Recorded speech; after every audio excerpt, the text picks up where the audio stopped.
എൻ്റെ ഒരു ഡോമിനാർ 400 ബൈക്ക് ഉണ്ടായിരുന്നു. അപ്പോൾ ആ വണ്ടി വിറ്റിട്ട് അതിൻ്റെ കൂടി ഒരു ഫണ്ട് വെച്ചിട്ടാണ് ഞാനിവിടെ കയറിയത്.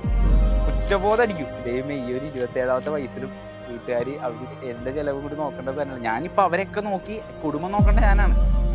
നേരെ ഒരു കമ്പ്യൂട്ടർ റീസ്റ്റാർട്ട് ചെയ്യാനല്ലാണ്ട് വേറെ ഒന്നും എനിക്ക് അതിൽ അറിയാൻ പാടില്ല. അങ്ങനെയുള്ള ഞാൻ എങ്ങനെ ഒരു പ്രോഗ്രാമർ ആകും? എസ്പെഷ്യലി നമുക്ക് ബോയ്സിന് നമ്മുടേതായിട്ടുള്ള ഒരു വണ്ടി നമുക്ക് ജീവിതത്തിൻ്റെ ഒരു ഭാഗമാണത്. അപ്പോൾ അത് ഞാൻ വിറ്റപ്പോൾ എനിക്ക് ഭയങ്കര സങ്കടമായി. ഞായറാഴ്ചകളിൽ ഓട്ടോ ഓടിക്കാൻ പോകും. അച്ഛൻ ഓട്ടോ ഡ്രൈവറാണ്, എറണാകുളത്ത് ഓട്ടോ ഓടിക്കാൻ പോകും. തിങ്കൾ മുതൽ ശനി വരെ ഇവിടെ നിന്ന് ത്രൂ ഔട്ട് വർക്കൗട്ട് ചെയ്യും. അതായിരുന്നു എൻ്റെ റുട്ടീൻ. ഞാൻ പ്രോട്ടോടൈപ്പിൽ ചേരണതിന് മുമ്പ് എൻ്റെ അവസാനത്തെ സാലറി എന്ന് പറഞ്ഞത് 15,000 രൂപയായിരുന്നു. അതിനുശേഷം ഞാൻ ഒരു വർഷം പ്രോട്ടോടൈപ്പിൽ വന്ന് എഫേർട്ട് ഇട്ട് വർക്കൗട്ട് ചെയ്തു. അതിനുശേഷം സ്റ്റാർട്ടിങ് സാലറി ആയിട്ട് കയറുന്നത് ആ 15ന് 3x ആയിട്ടുള്ള 45,000 ആണ്. ഇപ്പം എനിക്ക് ജോലി കിട്ടിയിട്ടുണ്ട്. ഇനി പോയതിനൊരു വലുത് പറഞ്ഞാൽ തിരിച്ചു പിടിക്കണം. എനിക്കിപ്പോൾ ഒരു ട്രയംഫ് 400 മേടിക്കണം എന്നാണ് എൻ്റെ ആഗ്രഹം.